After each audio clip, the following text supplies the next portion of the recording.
Oke, halo guys, ketemu lagi. Sesuai janji kemarin gue mau pas GPRC. BTW skripku udah update ke 1.6.9. Ini yang terakhir, belum aku update lagi.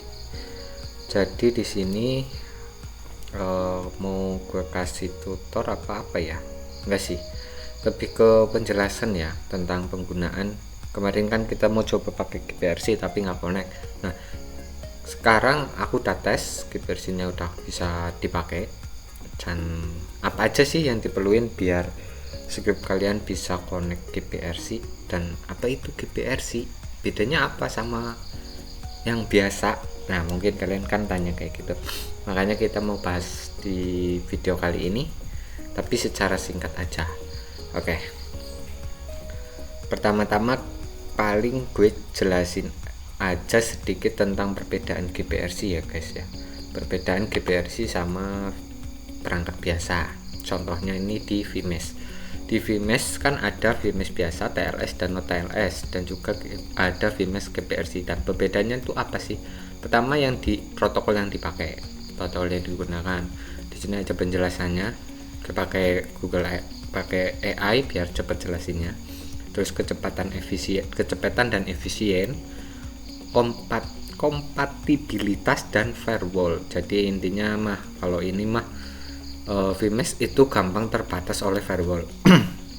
Sedangkan kalau yang vMesh GPRC itu lebih sulit terdeteksi oleh firewall, kayak gitulah. Terus penggunaan header. Jadi kalau vMesh itu tergantung sama header protokolnya. Kalau GPRC itu menggunakan HTTP2 bawaan GPRC, itu memberikan ilusi lalu lintas web yang sah.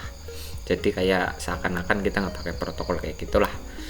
Terus kesesuaian dengan CDN ya, ini yang kayak apa sih ya, yang proxy gitu lah ya guys ya. Terus kinerja, kalian nanti ini sama kasus penggunaan. Intinya kesimpulannya tuh, pilihan vMesh jika membutuhkan konfigurasi yang sederhana dan tidak menghadapi firewall yang terlalu ketat. Sedangkan vMesh GPRC itu lebih jika membutuhkan koneksi yang lebih cepat, sulit terdeteksi firewall, dan efisien, terutama untuk lingkungan dengan firewall ketat atau jika Anda memanfaatkan CDN. Ya, kalau yang kemarin pakai banyak vMesh, akun vMesh, terus domainnya gampang keblokir, mungkin bisa kalian alihkan ke vMesh GPRC karena ini bisa memberikan ilusi optik. Kayak gitu ya guys ya. Bisa jadi salah satu solusi, walaupun bukan ya, mungkin bukan solusi utama. Oke. Nanti ini gue tambahin di deskripsi video biar kalian bisa baca lengkap fullnya tentang perbedaan vMesh dan vMesh GPRC biar kalian gak salah tangkap. Terus kita lanjut ke step apa aja yang dibutuhin sama script biar bisa connect GPRC. Yang pertama kalian butuh adalah konfigurasi di penerimaan koneksi permintaan klien, atau biasanya kalau aku di sini aku kan pakainya hub proxy. Jadi kalau kalian yang nggak pakai hub proxy, scriptnya cuma langsung lewat jalur NIC, kalian berarti pengaturannya di konfigurasi NIC. Sedangkan kalau aku, dia kan pakai depanan hub proxy, lanjut ke NIC, baru lanjut ke X-Ray, vMesh, VLAN, Trojan, kayak gitu ya. Jadi kalau punya aku itu ada 3 tahap. Kalau punya kalian misalkan cuma 2, dari NIC langsung ke X-Ray, berarti kalian cuma ada 2 tahap. Jadi kalian ngaturnya di bagian NIC-nya. Kalau aku, bagian yang perlu diatur itu ada hub proxy, ada juga NIC. Oke, kita langsung aja bahas konfigurasinya gimana. Kita buka chat etc hubproxy.cfg. Ini kalau kalian yang pakai hubproxy biasanya sih rata-rata ada di bagian ini, tapi setiap script kan beda-beda, jadi kalian sesuaiin sendiri sama script kalian ya guys. Nah, poin utamanya buat GPRC itu bisa connect itu ada di bagian ALPN. Sebenarnya ini udah nggak recommended karena mau diganti pakai HTTPX dan XHTTP. Itu tingkatan selanjutnya dari updatean ini. Cuma untuk sementara kalian masih bisa pakai APNH2 ALPNH2, HTTP 1.1 ya, kayak gini lah. Oke, terus gimana cara deteksi hub proxy-nya? Cara detek hub proxy dong, detek GPRC-nya, mendeteksi ada permintaan GPRC masuk, itu kalian butuh ACL is HTTP, terserah. Kalau ini is HTTP, ini cuma judul filenya, yang penting itu bagian belakang. SSL FCALPN min I, yang artinya itu mengandung permintaan H2 atau HTTP 2, itu yang koneksi yang dipakai sama GPRC. Oke ya, paham ya? Jadi kalian butuh ini buat menentukan, oh ini permintaan GPRC masuk gitu. Selanjutnya kalian arahin, kalau permintaan hub GPRC ini masuk, kalian arahin ke backend-nya. Kalau di sini aku arahin ke backend yang namanya GPRC backend. Jadi di sini aku ada dropper ini untuk direct, terus WS ini buat konfigurasi biasa yang kalian sering banget pakai, yang udah umum banget dipakai. Terus di sini GPRC backend, di sini GPRC backend aku arahin ke NIC yang di port 1013. Nah, selanjutnya setelah kalian dapat konfigurasi ini udah sesuaiin, kalian buka cat etc NIC, biasanya ada di folder conf d.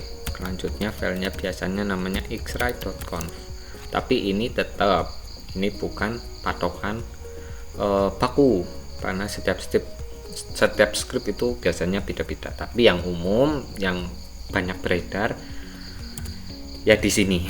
Cuma ya kalian harus sesuaiin sendiri sama script kalian ya guys. Oke, selanjutnya kalian atur di bagian server ini biasanya listen, karena tadi aku di hub proxy diarahin ke 1013, berarti di sini harusnya listen 1013, artinya dia mendengarkan port 1013 dan dilanjutkan dengan permintaan HTTP 2.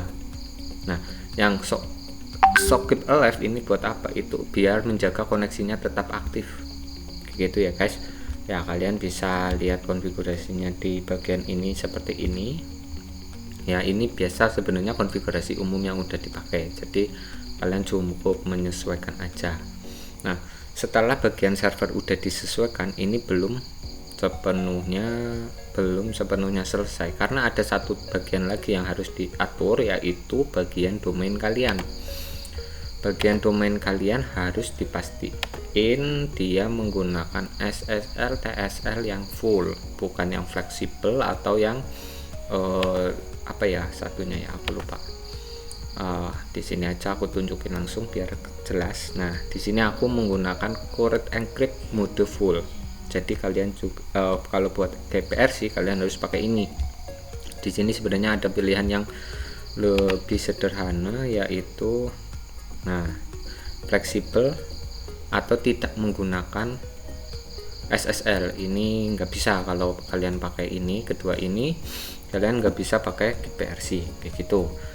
Selanjutnya setelah di sini udah diatur full, kalian pindah ke bagian network. Di bagian network itu ada jaringan GPRC. Nah, network kalian lihat bagian bawah sendiri, ini ada GPRC. Nah, kalian harus hidupin. Kalau kalian nggak hidupin ini, GPRC-nya nanti nggak bisa mendeteksi servernya kalian. Jadi servernya seakan-akan nggak ada kayak gitu. Nah, makanya itu wajib dihidupin. Nah, biasanya ini dia menunggu proses itu sekitar 5 menit lah, jadi nggak selalu setelah dihidupin kalian bisa connect, enggak juga. Kalian harus nunggu sekitar 5 menit sampai 10 menitan gitu. Setelah kalian atur semua ini, GPRC nya udah diatur, NIC nya udah diatur, Xray nya udah diatur, hub proxy nya udah, kalian cukup jalanin. Karena kalian baru edit, kalian jalanin perintahnya adalah SCS system ctl, aku salah, reload itu gunanya untuk apa? Reload itu jadi dia merestart tanpa mendiskonekkan perangkat yang udah terkoneksi. Jadi buat klien yang udah terhubung sama server kalian, dia nggak bakal DC karena kita pakai reload. Beda sama pakai restart. Kalau pakai restart otomatis klien yang udah terhubung pada disconnect dulu, baru kemudian mereka nyambung lagi, kayak gitu ya. Sini kalian langsung aja hproxy dan ngik, langsung kayak gini. Jadi kalian merestart proxy dan ngiknya.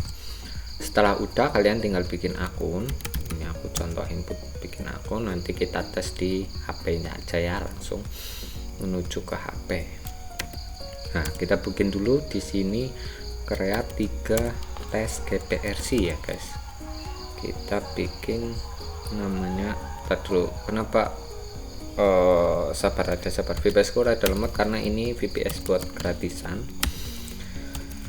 Tes GPRC ini ya, fotonya bebas lah, terserah kalian. Bikin akun seperti biasa. Nah, nanti kan kita dapat notifikasi. Nah, kita gunain yang link GPRC ini buat bikin filenya, bikin konfignya. Nah, karena sekarang aku recordnya di laptop, jadi kita langsung cus aja pindah ke HP. Oke guys, jadi aku sekarang udah pindah merekam di HP. Nah, di sini kita buka file yang akun tadi ya, kita bikin namanya kan tes GPRC. Kita langsung aja kita coba GPRC-nya. Di sini kita copy yang GPRC, kemudian masuk ke tunnelingnya kalian biasanya pakai apa. Cuma ada beberapa aplikasi yang kalau kalian cuma tempel nggak bisa. Contohnya Videobox. Kalau Videobox tuh pakai GPRC itu filenya harus Johnson, nggak bisa kalau yang tinggal tempel gini. Nah, kalian di sini biasa aja, nggak usah aneh-aneh, ini tempatnya yang kalian tahu lah. Setelah itu kalian langsung connect. Nah, begitu GPRC-nya langsung terkoneksi dan ya nggak bisa dibilang bagus karena ini memang server buat gratisan yang pakai lumayan banyak. Kalian lihat aja tadi sendiri juga kan. VPS ku juga rada nge-lag, jadi ya hasilnya ya cukup baik lah daripada kalian pakai yang biasa atau standar yang biasa kalian pakai. Jadi ini bisa buat solusi buat kalian yang butuh ping latency yang lebih rendah dan menghindari firewall yang pasti ya. Dan sekian video dari saya. Buat kalian yang cari config seperti biasa, link config ada di bagian komentar, kalian bisa download sendiri. Udah tak siapin link yang baru sampai tanggal 10. Oke, begitu. Kalau kalian bingung gak bisa edit scriptnya kalian sendiri, kalian bisa kontaknya Bang Yupi, nanti kalian chat aja, bisa lewat Telegram, bisa lewat WA, kalian chat aja, nanti aku bantuin. Kayak gitu. Sekian dari saya dan sampai jumpa di video selanjutnya. Terima kasih.